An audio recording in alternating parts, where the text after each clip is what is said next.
Bonjour chers jeunes du poste de Sangolo, j'espère que vous allez tous bien, vous et votre Smoge, Dieu crée. Je viens vers vous aujourd'hui pour parler avec vous d'un petit sujet qui m'a été proposé par votre responsable de jeunesse. C'est la culpabilité, un chemin vers l'échec total, que faire pour s'en débarrasser. Je ne vais pas être très long, je voudrais être assez précis et clair pour vous aider tous à comprendre ce sujet. Et ensuite, si vous avez des retours à me faire, ne manquez pas de pouvoir me contacter à travers Dieu crée Mwabani. Donc, je reviens, c'est la culpabilité, un chemin vers l'échec total, que faire pour s'en débarrasser. J'aimerais d'abord prier avec vous. Seigneur, merci de nous connecter ensemble avec ces jeunes qui vont suivre cette vidéo. Je prie au Dieu que tu leur accordes la sagesse, le discernement, l'intelligence pour comprendre ces paroles. Je te remercie déjà pour ton inspiration et pour ton esprit qui parle et qui nous transforme intérieurement et fortifie notre foi. Que Jésus, notre Seigneur et Sauveur, reçoive toute la gloire au travers de ce court enseignement. Amen. La culpabilité est un chemin vers l'échec total. Que faire pour s'en débarrasser? Dans la définition du mot culpabilité, la culpabilité est normalement le sentiment d'une personne qui se sent coupable, qui est conscient d'avoir commis une erreur ou un acte répréhensible. Et la première chose à savoir, que vous devrez savoir, vous les jeunes et chacun d'entre nous, c'est que tout le monde commet des erreurs dans la vie. Aucun être humain n'est parfait. Même les plus grands personnages bibliques n'ont pas été des gens parfaits, irrépréhensibles. Seul Jésus est parfait, sans faute, sans faiblesse, dans la totalité de son être. Et aussi de ses actions, même de ses pensées et de ses paroles. Cela devrait donc nous rassurer. Commettre des erreurs, des fautes est chose commune à tous les êtres humains. Ce n'est pas une tragédie. Se sentir coupable peut être naturel pour quiconque a été l'auteur d'un acte répréhensible. Cependant, vivre de manière permanente avec ce sentiment de culpabilité est tragique.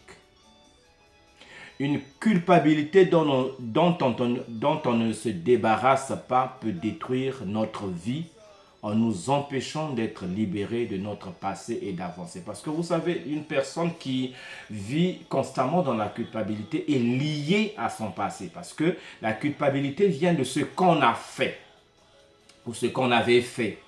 Et quand vous êtes sous la culpabilité, vous êtes attaché, accroché à votre passé et cela vous empêche d'avancer.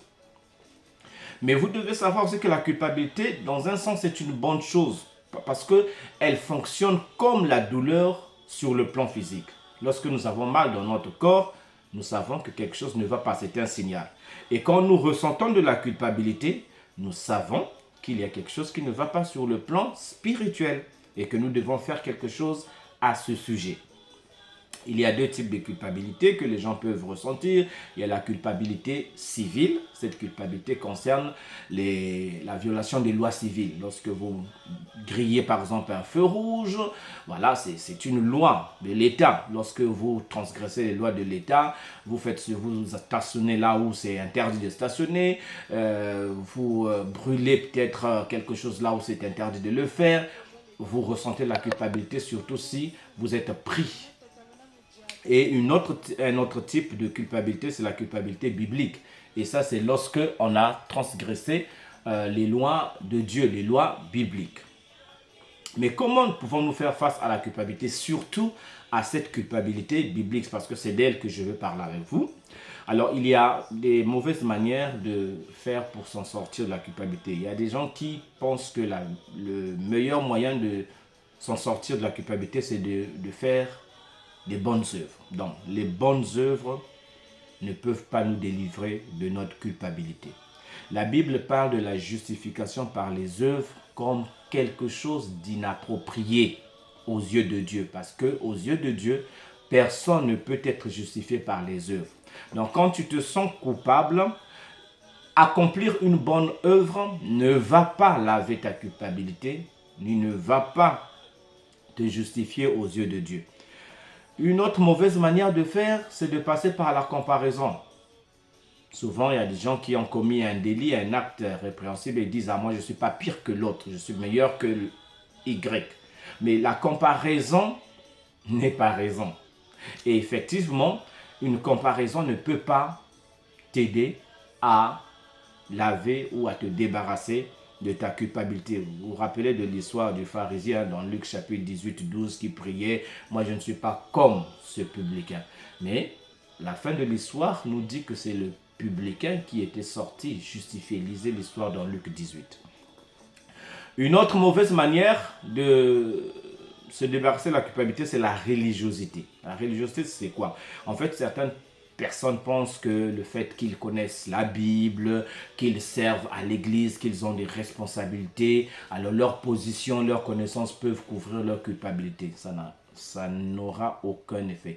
Ça n'a rien à voir avec la justification. Vous ne pouvez pas vous débarrasser de votre culpabilité juste parce que vous êtes quelqu'un qui a une bonne apparence religieuse, qui prie beaucoup, qui fait ce qu'on lui demande à l'église, qui accomplit certains rites, qui paye sa cartouche. Non. La seule bonne manière aux yeux de Dieu, c'est la foi en Jésus-Christ. Si vous voulez être débarrassé de votre culpabilité biblique ou spirituelle, c'est en ayant foi en Jésus-Christ. Il y a un texte que j'aimerais lire avec vous. 1 Jean, chapitre 2, les 2 premiers versets. Il est écrit ceci. « Mes petits enfants, je vous écris ces choses afin que vous ne péchiez point. Et si quelqu'un a péché, nous avons un avocat auprès du Père, Jésus-Christ le juge, le juste. Il est lui-même la victime expiatoire pour nos péchés, et non seulement pour les nôtres, mais aussi pour ceux du monde entier. » Voilà.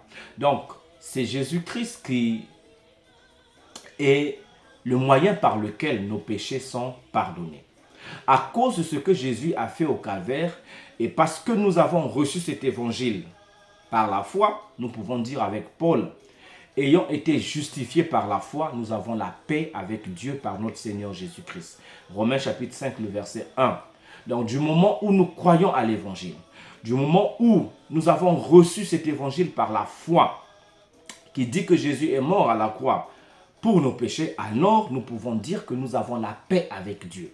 Parce que Dieu est lui-même l'auteur de cette paix qui vient dans nos cœurs une fois que nous avons cru en la mort et la résurrection du Seigneur Jésus. Cette parole, elle est une nouvelle extraordinaire. Elle proclame la fin de toute culpabilité devant un Dieu qui est saint. Nous sommes véritablement déclarés justes, c'est-à-dire innocents, en Christ. Pourquoi? Parce que en Jésus-Christ, il n'y a plus de condamnation. C'est ce que Romains aussi chapitre 8, le verset 1 dit. Il n'y a donc plus aucune condamnation pour ceux qui sont en Jésus-Christ. Et vous devez savoir que il n'y aura plus jamais la menace que vous soyez condamné pour votre péché lorsque vous êtes en Christ. Plus de culpabilité.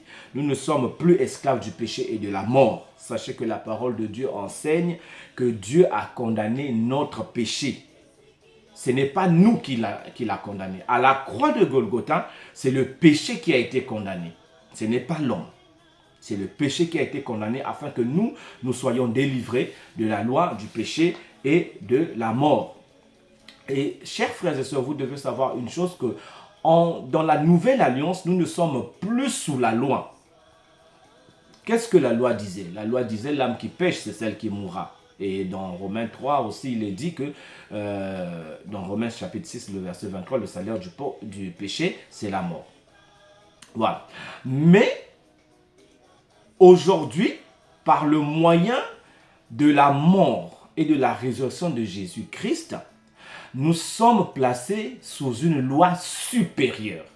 Et cette loi supérieure à la loi du péché et la mort, c'est la loi de l'esprit de vie qui est en Christ Jésus. Vous voyez, dans le monde, il y a la loi de la gravité. Mais lorsque vous montez dans l'avion, lorsque vous êtes dans l'avion, la loi de la gravité n'existe plus. Parce que vous avez surmonté, vous avez vaincu la loi de la gravité dans l'avion. Et en Christ, nous avons aussi vaincu la loi du péché et de la mort. Donc, c'est ça, c'est ce que déclarent les versets de Romains 8, lorsque je lis à partir du verset 2. Romains 8, à partir du verset 2. En effet, la loi de l'esprit de vie en Jésus-Christ m'a affranchi de la loi du péché et de la mort. Donc, la loi de l'esprit de vie en Jésus-Christ nous a affranchis, nous a délivrés de la loi du péché et de la mort. Car chose impossible à la loi, parce que la chair la rendait sans force, Dieu a condamné le péché dans la chair, en envoyant à cause du péché son propre Fils dans une chair semblable à celle du péché, et cela afin que la justice de la loi soit accomplie en nous, qui marchons non selon la chair, mais selon l'esprit. Donc aujourd'hui, en Christ, nous ne sommes plus coupables, mais nous sommes pardonnés. Colossiens, le chapitre 2, les versets 13 à 14 déclare « Et vous qui étiez morts à cause de vos fautes, et parce que vous étiez des incirconcis, des païens, Dieu vous a donné la vie avec le Christ. Il nous a pardonné toutes nos fautes, car il a annulé l'acte qui établissait nos manquements à l'égard des commandements. Oui, il l'a effacé, le clouant sur la croix. » Donc sur la croix, Jésus a condamné, a cloué l'acte qui nous condamnait. Du moment où Christ est mort et ressuscité, il n'y a plus de condamnation qui pèse sur les enfants de Dieu. Donc il n'y a plus raison de vivre dans la culpabilité. Il est vrai que même en devenant chrétien, il peut nous arriver de pécher. Je vous l'ai lu dans 1 Jean chapitre 2, le verset 1-2. Mais dans ce cas, qu'est-ce que la Bible nous demande de faire lorsque nous sommes conscients que nous avons péché? Eh bien, il s'agit simplement de confesser nos péchés à Dieu.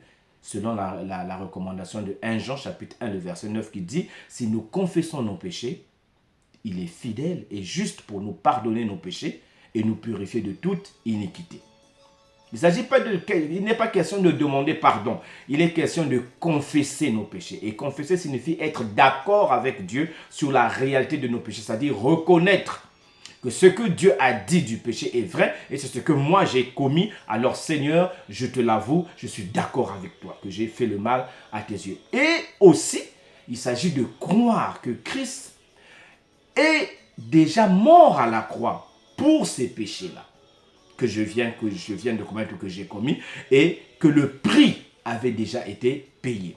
Nous sommes pardonnés parce que Christ est mort sur la croix pour nos péchés. Ce n'est pas parce que nous confessons nos péchés. C'est une condition. Mais ce qui nous procure le pardon, c'est la mort de Christ. Son sang qui a été versé à la croix. Donc dans la Bible, il n'est jamais question pour les croyants de ressentir la culpabilité. Il est plutôt question de ressentir la tristesse selon Dieu.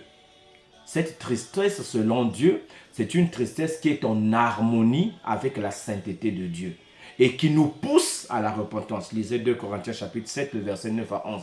Donc comme nous avons commis un péché, nous devons ressentir, le Saint-Esprit nous fera ressentir la tristesse selon Dieu. Et cette tristesse doit nous pousser à la repentance. Mais ce n'est pas la culpabilité. Si nous voulons vaincre le sentiment de culpabilité, chers jeunes, nous devons aller à Christ et à Christ seul. Ce n'est pas à l'officier, ce n'est pas vers un pasteur ou vers un prêtre pour faire la confession. C'est à Christ, c'est à Dieu à travers Christ. C'est lui, Jésus, qui a dit « Venez à moi, vous tous qui êtes fatigués, et je vous donnerai du repos. » C'est lui qui est capable, tout puissant, pour nous débarrasser de notre sentiment de culpabilité. Nous devons placer notre foi en la parole de Christ et non dans les rites de nos églises. Faire ce que l'armée de salut nous demande de faire ne pourra pas nous soulager. Le problème de nos péchés et de notre culpabilité a été réglé une fois pour toutes à la croix de Golgotha par la mort de Jésus-Christ. Je reprends encore, le problème de nos péchés et de notre culpabilité a été réglé une fois pour toutes à la croix de Golgotha par la mort de Jésus-Christ. Ne nous laissons pas asservir par quoi que ce soit. Dieu ne nous appelle pas à la perfection, mais à la sanctification. Et la sanctification, c'est une vie progressive. Dieu nous appelle à une vie de foi et d'obéissance à sa parole. Détournez vos yeux de vous-même ou d'autres personnes. Tournez-vous vers Jésus et Jésus seul. Rappelez-vous toujours ce qu'il a fait. L'œuvre de Christ à la croix est toute suffisante et parfaite. Il a dit à la croix, tout est accompli. Nous n'avons rien à y ajouter. Aucune œuvre humaine ne peut nous justifier ni nous condamner. Donc, chers jeunes, Jésus est mort à la croix. Et quand tu crois qu'il est vraiment mort à la croix pour tes péchés, que tu t'es véritablement repenti et que tu as placé ta foi en Jésus, sache que désormais, il n'y a plus aucune condamnation sur toi ou contre toi dès ce moment présent ni pour l'avenir. Pourquoi? Parce que tu es en Christ et qu'il a payé déjà tout le prix. Il se peut que tu pêches aujourd'hui ou demain, mais il s'agit pour toi de te repentir, de confesser tes péchés et de décider de les abandonner sans pourtant continuer à ressentir la culpabilité parce que la culpabilité ne fait plus partie de ta relation avec Dieu. Pour conclure, je voudrais lire avec vous ce texte de Romains chapitre 8, les versets 31 à 39, qui sera ma conclusion. Il dit ceci: que dirons-nous donc de plus? Si Dieu est pour nous, qui sera contre nous? Lui qui n'a pas épargné son propre fils, mais l'a donné pour nous tous, comment ne nous accorderait-il pas aussi tout avec lui? Qui accusera ceux que Dieu a choisis? C'est Dieu qui les déclare justes. Qui les condamnera? Jésus-Christ est mort, bien plus il est ressuscité, il est à la droite de Dieu. Et il intercède pour nous. Qui nous séparera de l'amour de Christ? Sera-ce la détresse, l'angoisse, la persécution, la faim, le dénuement, le danger ou l'épée? De fait, il est écrit, c'est à cause de toi qu'on nous met à mort à longueur de journée, qu'on nous considère comme des brebis destinées à la boucherie.